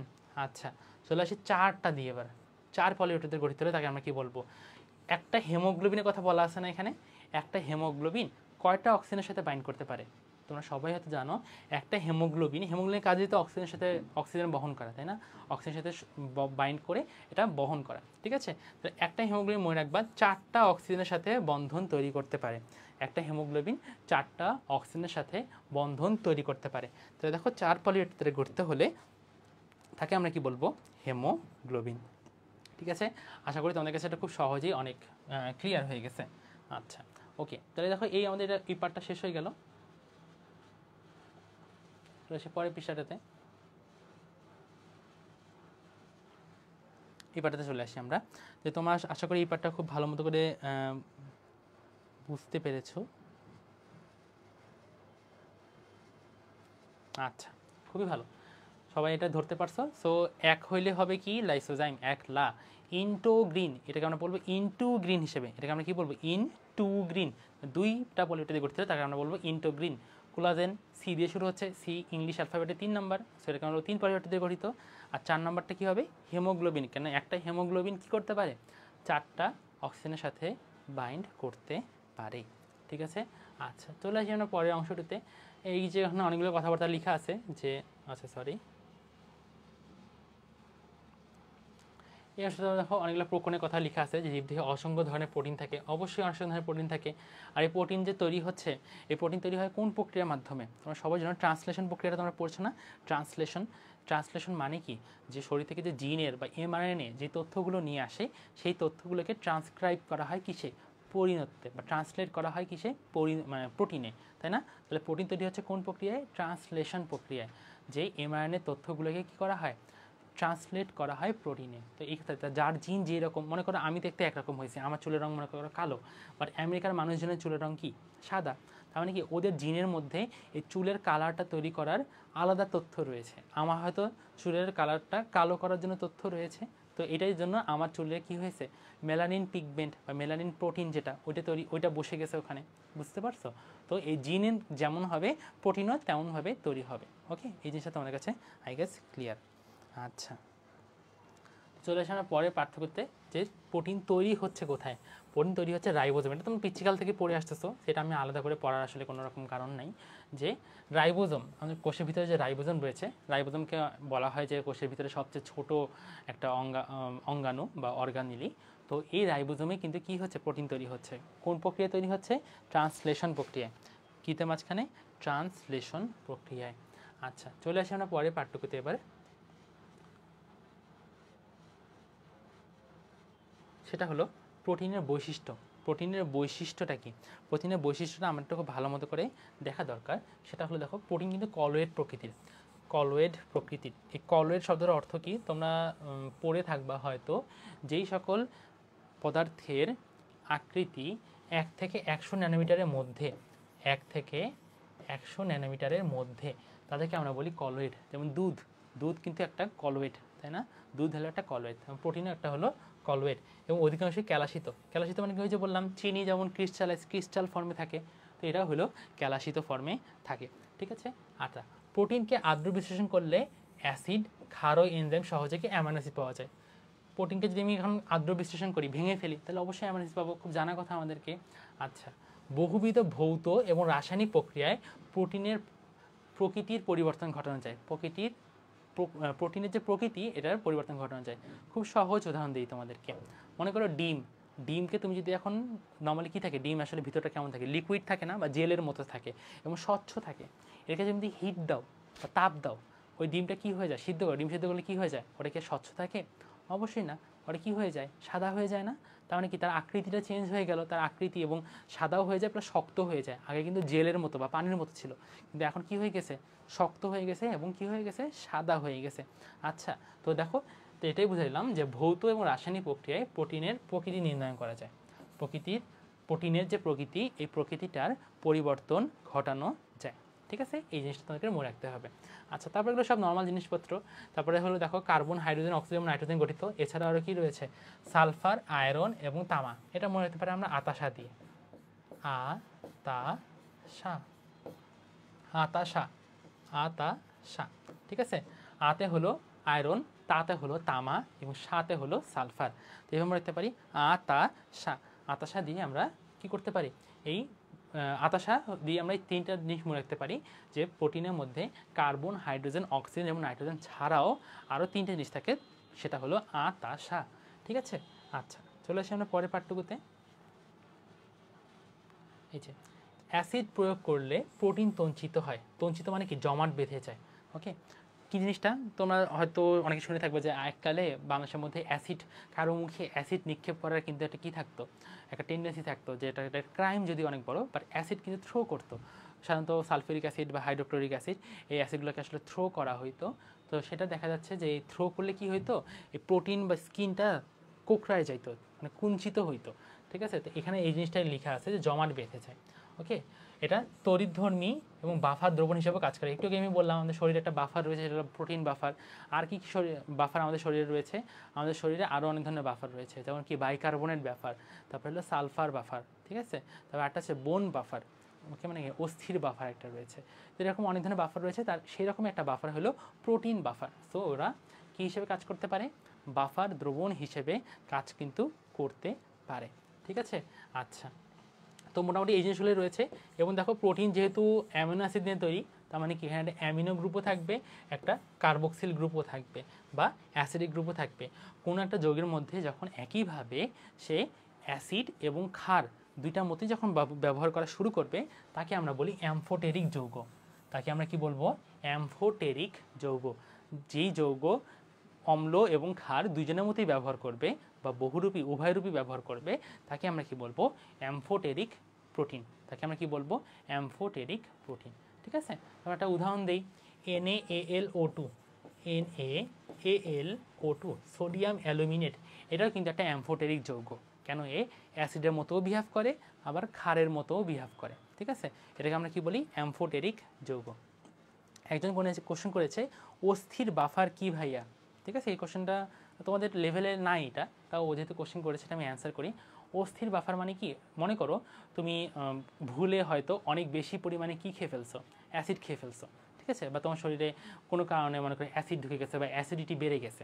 ঠিক আছে, অ্যাসিডিটি বেড়ে গেলে যেটা হয়, শরীর রক্তের মধ্যে অ্যাসিডিটি বেড়ে যায়, তখন অস্থির মধ্যে কিন্তু অনেক ধরনের লবণ এবং ক্ষার স্টোর হিসেবে থাকে। যেমন সবাই জানো ক্যালসিয়াম থাকে না, এই ক্যালসিয়ামটা ক্যালসিয়াম হাইড্রোক্সাইড বা এরকম হিসেবে থাকে। তখন কী হয়, অস্থি ক্ষয় হওয়া শুরু করে।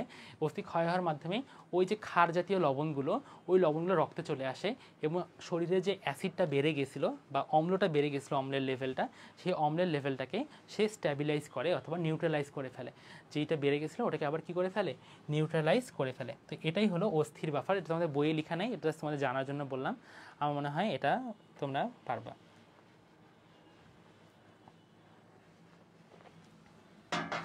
আর কি কোশ্চেন করেছে একজন, অ্যামফোটেরিক প্রোটিন কারা? এই যে যেই সকল প্রোটিনের মধ্যে মনোমারে অ্যামিনো অ্যাসিডে, সবগুলো আসলে অ্যামফোটেরিক প্রোটিন আসলে, বুঝছো, যে সবাই তো অ্যামিনো অ্যাসিডে তৈরি, সবার মধ্যে একটা অ্যামিনো গ্রুপ রয়েছে, আবার একটা কার্বক্সিল গ্রুপ রয়েছে।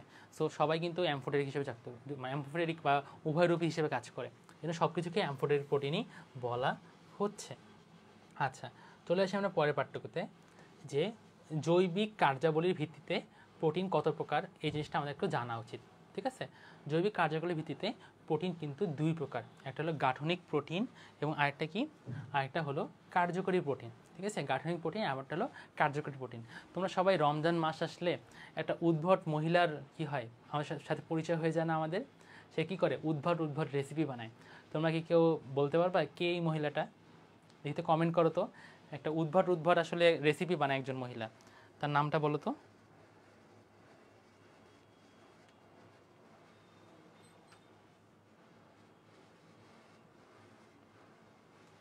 যেহেতু কে বলতে পারে যে উদ্ভট মহিলা যে উল্টাপাল্টা আমাদের ইয়ে করে, এই তো একজন রত্না আক্তার, সে কোশ্চেনের অ্যান্সার দিয়ে দিয়েছে, কেকা আপা। ঠিক আছে, তো তার নাম দিয়ে আমরা একটা জিনিস মনে রাখতে পারি, কেকা ফেরদৌসি, সরি, কেকা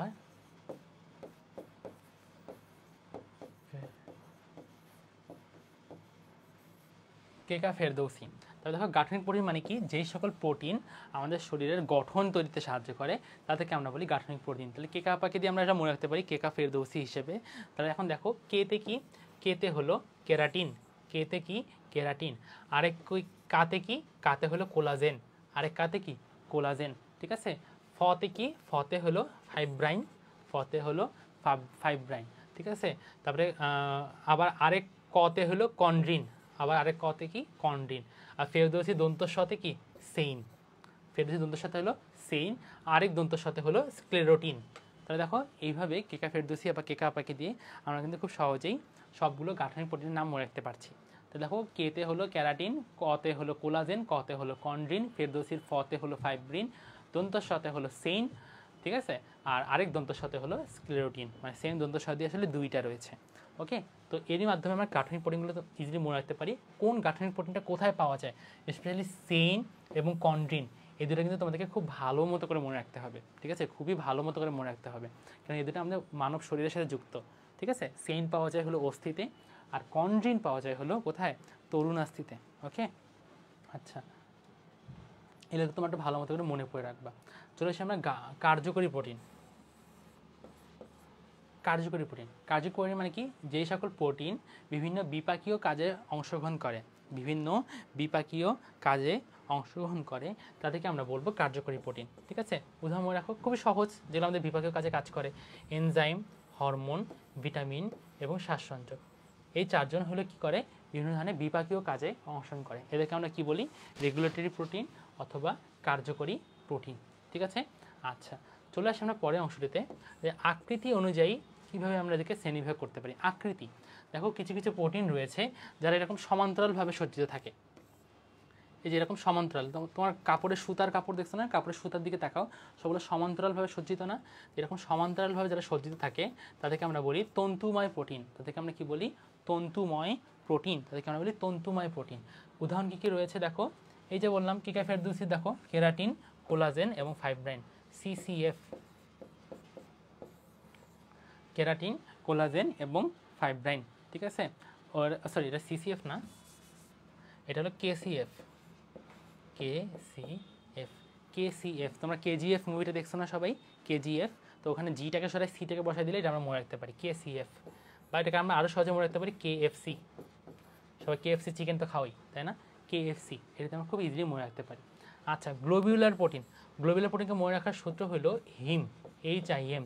গ্লোবিউলার প্রোটিন কোনগুলো, যে সকল প্রোটিনের স্ট্রাকচারটা দেখতে গোলাকৃতি, যাদের স্ট্রাকচারটা দেখতে কীরকম হয়, গোলাকৃতির স্ট্রাকচার হয়, তাদেরকে আমরা কি বলছি, গ্লোবিউলার প্রোটিন। মনে রাখবো কীভাবে, হিম দিয়ে, এইচতে হলো হেমোগ্লোবিন, আইতে হলো ইনসুলিন এবং এমতে কি, মায়োগ্লোবিন। এইচতে হেমোগ্লোবিন, আইতে ইনসুলিন এবং এমতে কি, এমতে হলো মায়োগ্লোবিন, ঠিক আছে, মায়োগ্লোবিন। এর দিয়ে তোমরা খুব সহজেই এই গ্লোবিউলার প্রোটিনগুলো মনে রাখতে পারবা, ঠিক আছে। তাহলে আমাদের তন্তুময় প্রোটিন এবং গ্লোবিউলার প্রোটিন দুইটাই আসলে পড়া হয়ে গেল, ঠিক আছে। আচ্ছা, গঠন অনুসারে প্রোটিন 4 প্রকার, জাস্ট নামগুলো পড়বা, প্রাইমারি, সেকেন্ডারি, টারশিয়ারি আর হলো কোয়াটারনারি, এটা জাস্ট এইটুকু পড়তে পারলেই আমার মনে হয় এনাফ। ওকে,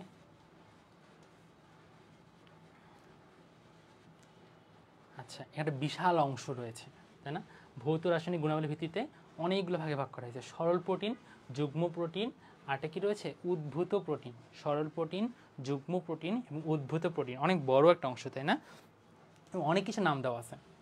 আচ্ছা, আমরা সরল প্রোটিনকে, সরল প্রোটিন মানে কি, যেই সকল প্রোটিনকে এনজাইম কিংবা অ্যাসিড দিয়ে আদ্র বিশ্লেষণ করলে অ্যামিনো অ্যাসিড ছাড়া আর কিছু পাওয়া যায় না, মানে ফুলটাই অ্যামিনো অ্যাসিড দিয়ে তৈরি, তাদেরকে আমরা বলি সরল প্রোটিন, তাদেরকে আমরা কি বলি, সরল প্রোটিন, ঠিক আছে। তাহলে দেখো, যাদেরকে ভাঙলে অ্যামিনো অ্যাসিড ছাড়া কিছু পাওয়া যায় না, তাদেরকে আমরা বলতেছি হলো সরল প্রোটিন, ঠিক আছে। আসি আমরা এবার এই দ্রবণীয়তার ভিত্তিতে, এই পার্টটা কিন্তু মনে রাখা জরুরি, দ্রবণীয়র উপর ভিত্তি করে প্রোটিনকে আরও ভাগে ভাগ করা হয়েছে, যেমন প্রথমে আছে অ্যালবুমিন, গ্লোবিউলিন, ঠিক আছে, আরও যেমন গ্লুটেলিন, এরকম অনেকগুলো আছে। তোমাদেরকে সবাইকে অবশ্যই এই অংশটা খুব ভালো মতো করে মুখস্থ করতে হবে, এটা এই বইটার সবচেয়ে কঠিন অংশ, বাট তোমাদেরকে এটা কিছুই করার নেই, বা এটা নিউমোনিক যদি আমি বানাতে যাই, নিউমোনিক মনে রাখার জন্য আরও নিউমোনিক লাগবে, ঠিক আছে, তো কিছু করার নেই, তোমাকে এই পার্টটুকু খুব ভালো মতো করে মনে রাখতে হবে, বন্ধ করে এই পার্টটা তুমি মুখস্থ করে ফেলতে হবে। এবং তুমি যদি মনে না থাকে তাহলে তুমি একটা কাজ করতে পারো, তুমি এই যেগুলো মনে থাকবে না, এগুলো একটা খাতার মধ্যে লিখে বা স্টিকি নোটের মধ্যে লিখে তোমার টেবিলের সামনে টাঙায় রাখবা, তাহলে কী হবে, তুমি যখন বারবার করে দেখবা জিনিসটা, দেখা যাবে যে অন্য কিছু চেয়ে তোমার এই জিনিসটাই ভালো মনে আছে, ঠিক আছে। সো এই পার্টটুকু খুবই ভালো মতো করে আমাদেরকে মুখস্থ করতে হবে, একটা ভেরি ভেরি ইম্পর্টেন্ট একটা টপিক, সো খুব ভালো মতো মুখস্থ করতে হবে যে কোনটা আসলে কী।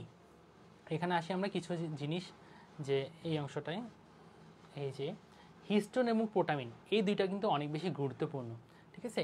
হিস্টোন এবং প্রোটামিন এই দুইটা অনেক বেশি গুরুত্বপূর্ণ, কেন, এই হিস্টোন এবং প্রোটামিনকে আমরা আমাদের নিউক্লিয়াসে পাই, ঠিক ঠিক আছে, যে আমাদের জিন ম্যাটেরিয়ালগুলো রয়েছে না ডিএনএ আরএনএ, এই ডিএনএ আরএনএকে একটা মানে কি বলবো একটা মেকানিক্যাল সাপোর্ট প্রোভাইড করে এই হিস্টোন এবং এই প্রোটামিন। ঠিক আছে, এই হিস্টোন এবং এই প্রোটামিন ওদেরকে একটা মেকানিক্যাল সাপোর্ট প্রোভাইড করে। ঠিক আছে, আচ্ছা চলে আসি আমরা প্রোটামিনের পার্টটুকুতে। দেখো প্রোটামিনের পার্টে দেখো একটা লাইন লেখা আছে, সেটা হলো এটি সবচেয়ে ক্ষুদ্র প্রোটিন, এটি সবচেয়ে ক্ষুদ্র প্রোটিন, এটি সবচেয়ে ক্ষুদ্র প্রোটিন। এটা কিন্তু একটা ইম্পর্ট্যান্ট এমসিকিউ। এটি সবচেয়ে ক্ষুদ্র প্রোটিন কোথায় পাওয়া যায়, কোন প্রোটিনগুলোকে কোথায় পাওয়া যায়, এটা তো মাস্ট মনে রাখতেই হবে।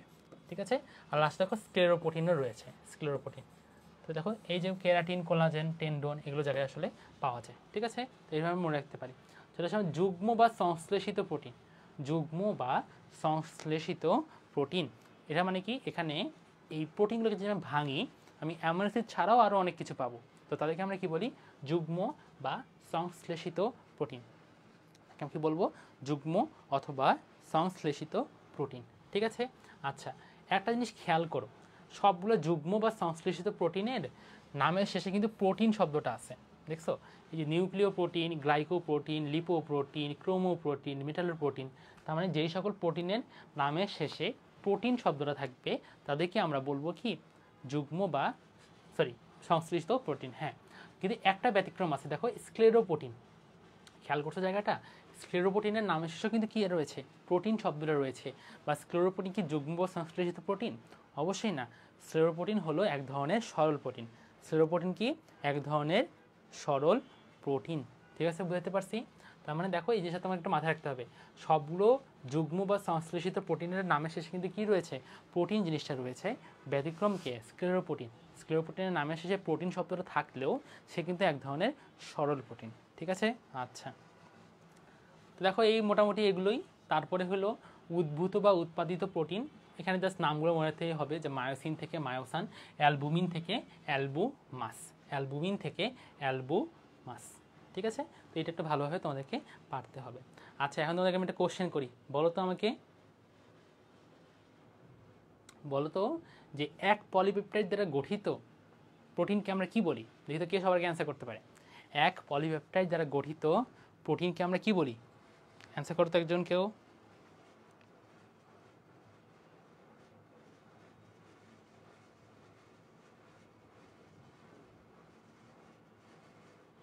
একজন কোশ্চেন করছে রিফাত আসনিয়া, যে টাইরোসিন এবং ট্রিপ্টোফ্যানটা কি আসলে? টাইরোসিন আর ট্রিপ্টোফ্যান হলো দুইটা ইম্পর্টেন্ট অ্যামাইনো অ্যাসিড। ঠিক আছে, দুইটা important amino acid.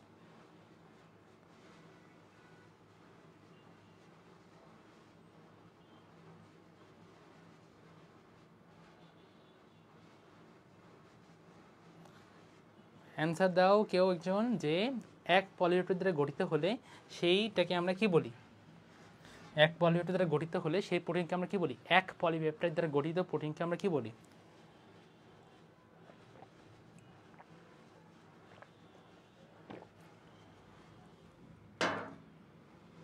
Excellent, answer দিয়েছে ফারজানা জাহান, অনেক ধন্যবাদ আপু তোমাকে।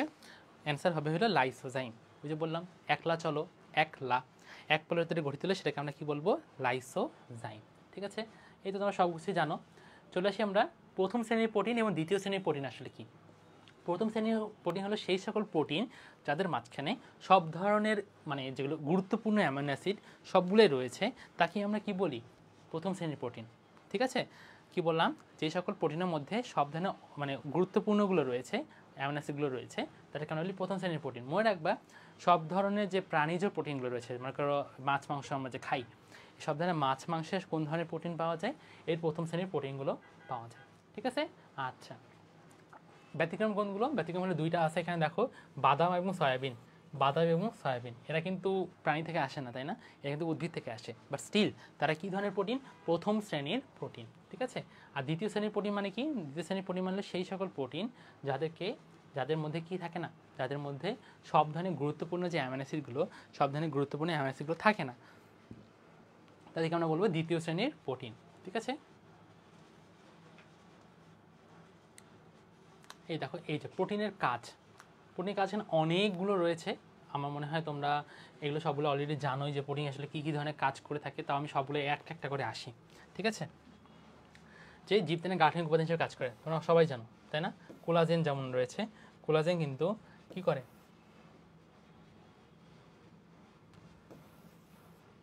এটা কিন্তু কি করে, জীবদেহের একটা গাঠনিক উপাদান হিসেবে কাজ করে। কোলাজেন মানে কি, আমাদের শরীরে যে মাংসপেশিগুলো রয়েছে সব ধরনের মাংসপেশিগুলো কি কোলাজেন দিয়ে তৈরি না? এই সব ধরনের মাংসপেশিগুলো আসলে জীবদেহের গাঠনিক উপাদান হিসেবে কাজ করে। ঠিক আছে, কোষে প্রোটিন সঞ্চিত খাদ্য হিসেবে কাজ করে, প্রয়োজনীয় শক্তি উৎপাদন করে, এটা তো জানোই যে প্রোটিন ভেঙে অনেক সময় শক্তি উৎপাদন করা যায়। ঠিক আছে, তারপর আরও কি জানো, অঙ্গাণু এবং কোষঝিল্লি গঠনে সাহায্য করে, এটাও জানো। তারপর এগুলো আমি একটু স্কিপ করি। যে জীবদেহের প্রয়োজনীয় হরমোন উৎপন্ন করে, ইনসুলিন, যেটাকে বললাম যে 51টা অ্যামিনো অ্যাসিড নিয়ে গঠিত, সেই ইনসুলিন কি সবাই তোমাদের বাবা মা যারা ডায়াবেটিসে ভুগতেছেন বা সাফার করতেছেন তারা কিন্তু সবসময় ইনসুলিন নেয় দেখবা। ঠিক আছে, এই ইনসুলিন কী করে, এক ধরনের প্রোটিন যেটা আমাদের শরীরে রক্তে গ্লুকোজের যে নর্মাল মাত্রায় সেই নর্মাল মাত্রাটুকুই প্রিজার্ভ করে। ঠিক আছে, আচ্ছা। তারপরে দেখো কিছু প্রোটিন বিষাক্ত হয়, তা খেয়ে অনেক সময় অনেক মানুষ, অনেক জীব মারা যায়। আচ্ছা ওয়েট,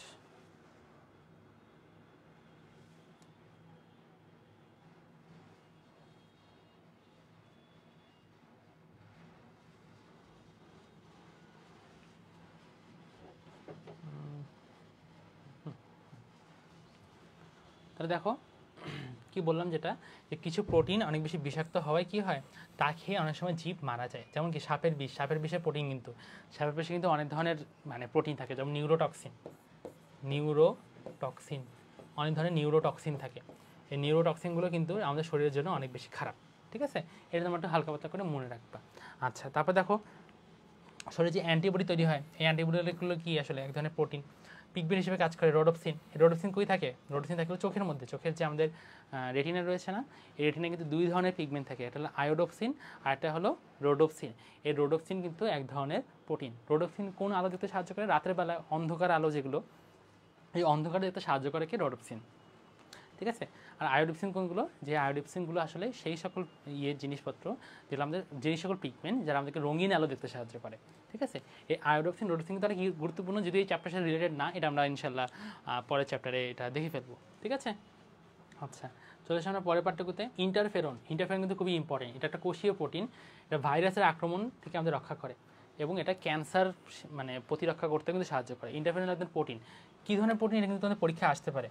ইন্টারফেরন কিন্তু এক ধরনের গ্লাইকো প্রোটিন, এক ধরনের কী প্রোটিন, গ্লাইকো প্রোটিন। তার মানে কি, এই প্রোটিনের সাথে গ্লুকোজ যুক্ত থাকে, এই জন্য এটাকে আমরা কী বলি, গ্লাইকো প্রোটিন।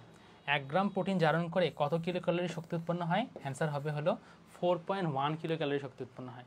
কত কিলো ক্যালোরি, 4.1, 4.1। ঠিক আছে, তো এখন দেখো এই কিলো ক্যালোরি ব্যাপারটা কিন্তু অনেকভাবে লেখা যায়, তোমরা একটু খেয়াল করে দেখো এরকম করে, এটা কিন্তু কিলো ক্যালোরি, এটাকে কিন্তু আবার এইভাবেও লেখা যায়, বড় হাতের সিএল। তো বড় হাতের সিএল কিন্তু কেউ ক্যালোরি ভেবে ভুল করিও না, বড় হাতের সিএল মানে কিন্তু আসলে কিলো ক্যালোরি, মানে 1000, ছোটো হাতের সিএল। তো টিচার যদি চায় তাহলে কিন্তু এইভাবে একটু পেঁচাই দিতে পারে যে কিলো ক্যালোরি, বড় হাতের কিলো ক্যালোরি, এটা কিন্তু আমরা বড় হাতের সিএএল এইভাবে লিখতে পারি। তাহলে বড় হাতের সিএএল ইজ ইকুয়াল টু 1000 ছোটো হাতের সিএএল। তো এটা কিন্তু তোমরা কিন্তু ভুল করিও না। কত কিলো ক্যালোরি শক্তি উৎপন্ন হয়, 4.1 কিলো ক্যালোরি শক্তি উৎপন্ন হয়। ঠিক আছে, চলে আসে আমরা পরের পাঠটুকুতে। জীবদেহে এই যে প্রোটিনের ভূমিকা রয়েছে, এই ভূমিকা আমাদের শুরুর দিকে পাঠগুলো তোমরা অলরেডি পড়ে ফেলছো, লাস্টের দিকে কিছু আমরা বলি। যেমন দেখো ভাইরাস এবং ক্যান্সার প্রতিরোধ কে করে, ওই যে ইন্টারফেরনের কথা বললাম না, ওই ইন্টারফেরন কিন্তু ভাইরাস এবং ক্যান্সার আসলে প্রতিরোধ করতে সাহায্য করে। কোন ক্যান্সার, স্পেশালি ব্লাড ক্যান্সার। ঠিক আছে, এই ব্লাড ক্যান্সার প্রতিরোধ করতে কিন্তু আসলে সাহায্য করে। ঠিক আছে, আচ্ছা এই যে 11 নম্বর এবং 12 নম্বরটা খুব বেশি ইম্পর্টেন্ট আমাদের জন্য। যে দেখো এই 11 নম্বরটা মস্তিষ্কে উৎপাদিত এন্ডোরফিন, এই এন্ডোরফিনকে বলা হয় আমাদের শরীরের ন্যাচারাল পেইন কিলার। কী করে, ন্যাচারাল পেইন কিলার, মানে শরীর পেইন থেকে বাঁচতে এটা শরীর নিজে নিজে উৎপন্ন করে, এটাকে বলা হয় ন্যাচারাল পেইন কিলার। তার মানে এটা ব্যথা নাশক হিসেবে কাজ করে, ব্যথা কমাইতে হেল্প করে। মনে করো আমরা ফ্রেন্ডরা কী করি, একে অপরকে একটু মারি, ঘুষি দিই, ঠিক আছে না, একটু ব্যথা হয় তারপর কিন্তু ঠিক হয়ে যায়। এটা কার জন্য হচ্ছে, এন্ডোরফিনের জন্য। ব্যথাটা লাগার পর এটা কিন্তু একটু পর ঠিক হয়ে যায়, এটাকে আমরা বলি এন্ডোরফিন, যেটা ব্যথা নাশক হিসেবে কাজ করে। ঠিক আছে, ঘুম সৃষ্টিতে আসি, এস ফ্যাক্টর, এটা এক ধরনের প্রোটিন যেটা ঘুম সৃষ্টিতে সাহায্য করে। এস ফ্যাক্টর মানে স্লিপিং ফ্যাক্টর, এভাবে মনে রাখতে পারি আমরা, স্লিপিং ফ্যাক্টর। তাই ঘুমাতে সাহায্য করে কে, এস ফ্যাক্টর। ঠিক আছে, আচ্ছা তারপরে আসলে প্রোটিওম জিনিসটা কি, এটা তোমাদের মানে এ নাম্বারের কোশ্চেনের জন্য ইম্পর্টেন্ট আসলে, যে কোষ টিস্যু বা জীব কর্তৃক উৎপাদিত সকল প্রোটিনের সমষ্টি, আমাদের বডিতে যত ধরনের প্রোটিন রয়েছে সব প্রোটিনকে আমরা একসাথে কি বলতে পারি, অ্যান্সার হতে পারে প্রোটিওমস। তার মানে কি, এই প্রোটিনস হলো একটা এক ধরনের মানে সব আমাদের বডিতে যত ধরনের প্রোটিন রয়েছে তার সমষ্টি, তাকে আমরা কি বলবো, প্রোটিওমস। ঠিক আছে, আমার কাছে মনে হয় এই জিনিসগুলো তোমাদের কাছে ক্লিয়ার হয়ে গেছে। খাদ্য তালিকার প্রোটিন এটা খুবই লেস ইম্পর্টেন্ট, তোমরা অলরেডি জানো আমাদের কোন ধরনের প্রোটিনগুলো বারবার করে খাওয়া উচিত। তোমরা জানোই যে অত্যাবশ্যকীয় প্রোটিনগুলো খুব বেশি বেশি করে খাওয়া উচিত, কারণ এটা আমাদের শরীর নিজে থেকে তৈরি করতে পারে না। ঠিক আছে, আর অনাত্যাবশ্যকীয় প্রোটিনগুলো আমাদের না খাইলেও চলবে, কথা আমাদের শরীর এটা নিজে থেকেই তৈরি করতে পারে। তো এটা আমরা চলে আসি, এখন আমাদের একটা ইম্পর্টেন্ট তথ্য এখান থেকে আসতে হয় যে কোনটা আদর্শ প্রোটিন কাকে বলা হয়। আদর্শ প্রোটিন বলা হয় ডিম এবং দুধকে, কারণ ডিম এবং দুধের মাঝখানে সব ধরনের যে অত্যাবশ্যকীয় প্রোটিনগুলো রয়েছে সেগুলো বিদ্যমান। ঠিক আছে, সব ধরনের অত্যাবশ্যকীয় প্রোটিনগুলো ডিম এবং দুধের মাঝখানে বিদ্যমান, এই জন্য ডিম এবং দুধকে কি বলা হয়, আদর্শ প্রোটিন বলা হয়, কারণ সব ধরনের অত্যাবশ্যকীয় যেগুলো আমাদের শরীর তৈরি করতে পারে না সেই সব ধরনের অত্যাবশ্যকীয় প্রোটিনগুলো এই ডিম এবং দুধের মাঝখানে বিদ্যমান। তো তুমি ডিম এবং দুধ যদি তুমি খাও তাহলে কি হবে, তুমি সব ধরনের অত্যাবশ্যকীয় প্রোটিনগুলো পেয়ে যাচ্ছ, তাই না? এই জন্য এটাকে বলা হয় আদর্শ প্রোটিন। আবার ভুলে মাছ মাংস অ্যান্সার করিও না, মাছ মাংস মনে হতে পারে যে আদর্শ প্রোটিন, বাট আসলে না, ডিম এবং দুধ হলো আদর্শ প্রোটিন। তো এই যে মোটামুটি এই দুটো জিনিসটা তোমার একটু খেয়াল করবা, এই চারটা পড়তে হবে না। তো এরই মাধ্যমে কিন্তু আমাদের এগুলো লাগবে না, এগুলো শান্ত খুব একটা বেশি আসে না। তো এরই মাধ্যমে কিন্তু আমাদের এই তোমার এই চ্যাপ্টারটা, যেটাকে আমরা চ্যাপ্টারের যেটা অংশ পড়লাম এটার প্রোটিন এবং অ্যামাইনো অ্যাসিড, এই চ্যাপ্টারটা কিন্তু আমাদের শেষ হয়ে গেল। ঠিক আছে, তো এই চ্যাপ্টারটা শেষ করার মাধ্যমে, এই চ্যাপ্টারটা শেষ করবো না আমরা, এই টপিকগুলো শেষ হয়ে গেল আসলে অ্যামাইনো অ্যাসিড এবং প্রোটিন। তাছাড়া আমাদের আরেকটা টপিক বাকি আছে লিপিড এবং আরেকটা কি, লিপিড এবং আরেকটা হলো তোমার এনজাইম। এই দুটা টপিক পড়ার মাধ্যমে আমাদের এই চ্যাপ্টারটা ফুললি শেষ হয়ে যাবে। সো আজকে তোমাদের মাথায় আমি আর প্রেশার দিচ্ছি না, তোমরা অলরেডি অনেকে অনেক বেশি রেসপন্স করছো, তোমাদেরকে যারা রেসপন্স করছো তাদেরকে অনেক বেশি ধন্যবাদ, এবং যারা দেখছো আজকের ক্লাসটা শুরু থেকে শেষ পর্যন্ত তাদেরকেও অনেক অনেক অনেক বেশি ধন্যবাদ। তো আমরা আজকে চ্যাপ্টার এখানে শেষ করি, নেক্সট আমাদের যে ক্লাস রয়েছে সেই ক্লাসে আমরা যে বাকি দুটো টপিক রয়েছে, একটা হলো এনজাইম আর একটা হলো লিপিড, এই লিপিড এবং এনজাইম পড়ে ইনশাআল্লাহ শেষ করে ফেলবো। তোমাদের প্রতি অনেক বেশি শুভকামনা, আজকে ক্লাসটা আমরা এখানে শেষ করছি। ধন্যবাদ তোমাদেরকে সবাইকে।